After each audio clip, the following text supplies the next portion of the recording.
Hey, it's Colleen with Rope and Resellers. I'm here for a weekly sales update of what I sold on eBay for the week of April 1st through the 7th, 2019. Okay, so here we go. 12 items sold this week. First thing was a Phantom of the Opera poster. I bought a ton. Probably like 24 posters at least at an auction maybe 3 weeks ago. And this was one of them. These were all what's called a double-sided original. So these are the ones that hang at the movie theater. This was a box that came from a local theater, and someone, another store had acquired it, and they did a consignment auction and they were selling it off. So that's how I got it. It was completely legit. I don't work at a theater or anything, but this is where I got them. Anyway, because you'll probably see more. This is the first one that sold. And it sold for $23.24. I collected $28.48. They cost me about $1.19 each of these fees. eBay and PayPal fees on this was $3.74. Shipping, $4.06. Shipped it in just a regular tube. $19.49 was my total profit on that, and it took 2 weeks to sell. Here's an Apple keyboard. This is the extended keyboard. It was wired. It sold for $27.89. I collected $38.12. It cost me $7. So this was a bunch of items that were donated to my kids' local school, and they wanted it sold. So I paid them quite a bit of money for, well, you know, more than what I would pay for them. Just wrote them a check. So everything's paid for, and it's not on commission. $5.47 in fees, $9.93 for shipping. Total profit $15.72, and it took 2 days to sell. Garmin GPS unit, also part of the school donation program. $13.94 is what it's sold for. $19.18 is what I collected. I gave the school $8, and my total profit was $3.90. Patagonia Capilene crew neck shirt. I had bought 3 of these for $1 at a garage sale a couple summers ago. Now they're all gone. $9.28 is what it sold for. $12.05 is what I collected. Spent 33 cents on it. My total profit was $7.21. It took 19 months to sell. Furniture care kit. This also came in a mixed lot from an auction house. It was an online auction. Sold for $14.99. I collected $22.54. Spent $1 about on it. Total profit $11.20. It took 9 months to sell. This is an Apple Mighty Mouse, so it's got the wire. People really still like them, and I sell them quite easily. $12.50 is what it sold for. $15.99 is what I collected. Gave the school $3, and my total profit $7.28, and it took a week to sell. Here are some vintage puzzles. These were really fun. It was still on a card. This came from an auction, an online auction that I had to go pick up quite a ways away, ages and ages ago. I mean, my kids were little, and this was in my booth for a little while, and then I just made a box, and I cleared out a shed this summer, and so there was a bunch of stuff left over from my antique booth. That's where this came from. So I've actually had it around for at least 6 or 7 years. I'm embarrassed to say. But these are Gilbert puzzles, and the only thing that makes them valuable is that they're still on the card. And they sold for $24.99. I collected $29.18. I spent about 50 cents on this. Total profit $21.37. From the time I listed it, it was 4 months till it sold. Here's the IKEA fabric that I showed in a What's It Worth fabric video a couple months ago now.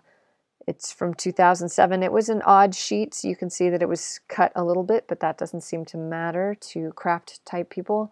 It sold for $10.99. I collected $16.37. I spent $1.50 on this. I probably would not have, but I was looking for stuff to show you guys. But it's fine. Total profit on that, $7.22, and it took 2 months to sell. Concise science table, circular slide rule. It had some cool stuff. It had, you know, velocity and all these formulas on it, and it obviously was owned by a high schooler. It also had the original manual. This also came in an auction lot. It sold for $24.99. I collected $27.65. I spent $1 on this, and total profit was $20.36. It took a week to sell. This is a pair of Nike tearaway pants, and I was pretty psyched to find these in the free bin at my favorite local thrift store, and it sold pretty fast. Unfortunately, I put it on 20% off. I'm pretty sure I could have gotten the $25, but I had all my clothing 20% off over the weekend, and it sold during that time. I collected $26.94. I didn't spend anything on it, and my total profit was $16.64.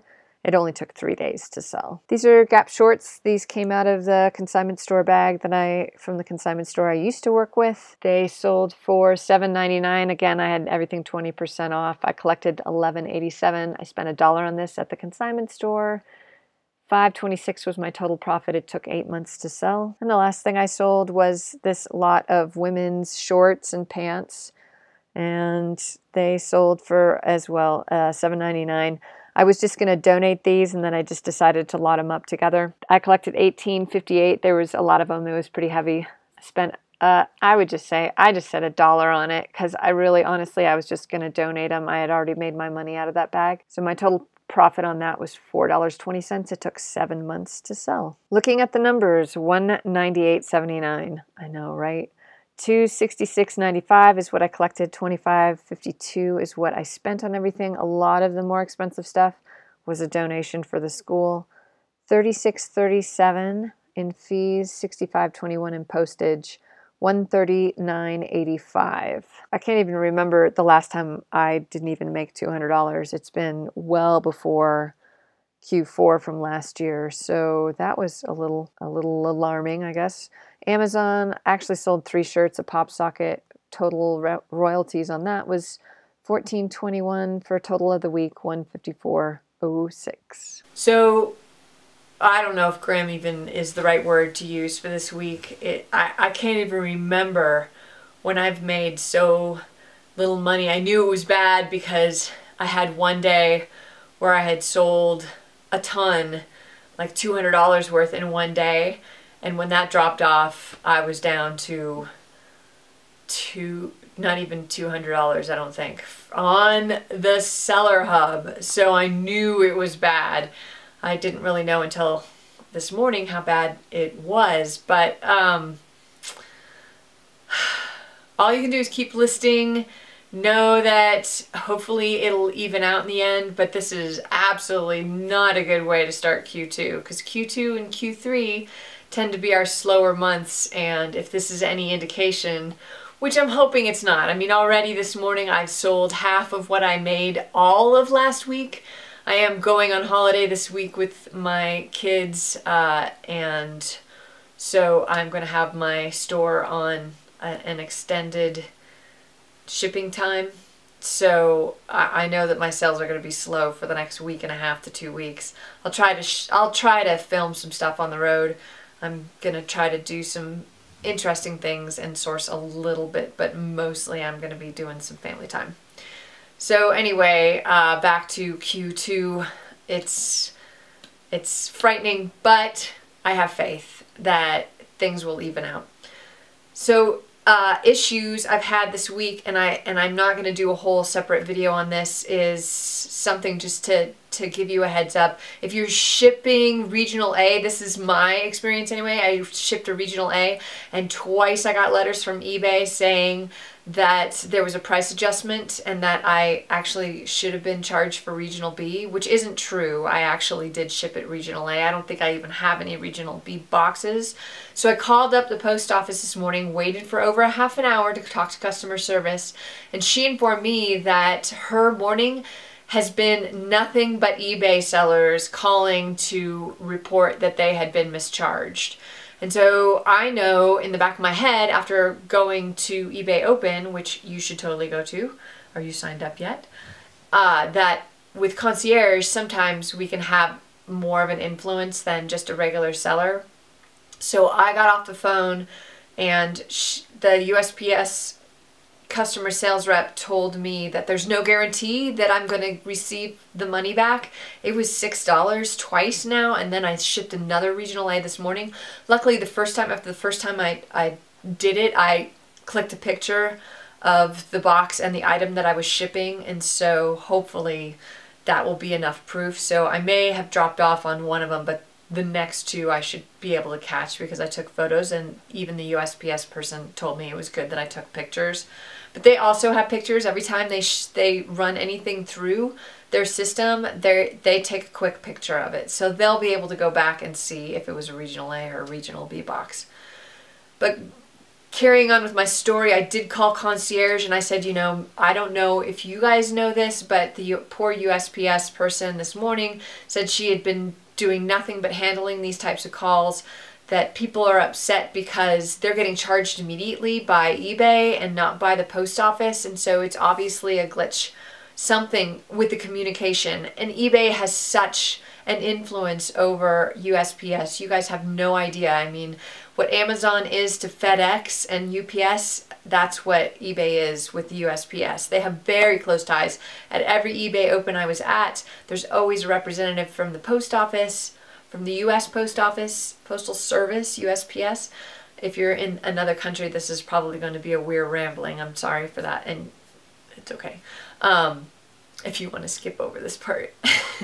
So anyway, I talked to the concierge guy and I go, you know, if we can do something and pass it up the line and tell them that there's this known issue with the post office, and that if they want to hold my money, that's fine, but to charge me when it's a known issue with the post office, it hardly seems fair that it's coming directly to eBay. It's a known problem with the USPS. The USPS and eBay need to talk together. I know it's a post office. It's easy for each company just to go, it's their fault. And really, in actuality, if they work together, they could probably solve this problem. Knowing that if you have paid for a regional A on eBay and then it kicks back and says that no, you actually put it in a regional B, how many people, I mean honestly, how many people are going to put it in a regional B and say, I did it, I put it in an A? I mean, most of the people here that take eBay somewhat seriously or take it seriously are not going to do that on purpose. So hopefully that concierge sales rep, he was writing out a ticket to pass it on to someone else. And I said, and if you hear from any other people today or tomorrow, in the next couple days, obviously this is an issue that's not getting resolved. And this poor U.S. Postal Service worker is getting inundated with calls from sellers from eBay. This seems to be a thing that has eBay involved, like it or not. And if eBay could just send out a notice and say, we're working on it or something, just give everybody a heads up that there's a glitch and own up to it, and that would just help everybody else's life. So anyway, that's where we're at with this postal snafu. Hopefully we'll all get our money back, because it's not really fair to be charged for postage, especially when there's a $6 discrepancy. In the meantime, still use regional A. They are a good option, and just be patient. I'm sure, I have faith that eBay and the post office are going to work it out. So with that, I want to thank you guys for watching. I hope you guys go out and find amazing things this week. I'm super excited to go picking in a new area and maybe hit up an estate sale or two. I always seem to do fairly well when I go in that area. I'm going out to California to visit family.